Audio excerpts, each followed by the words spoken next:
శ్రావణ శుక్రవారం వేళ శుభములు నిండే వేళ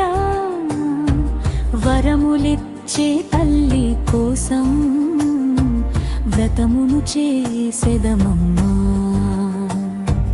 ధనముకే కాదు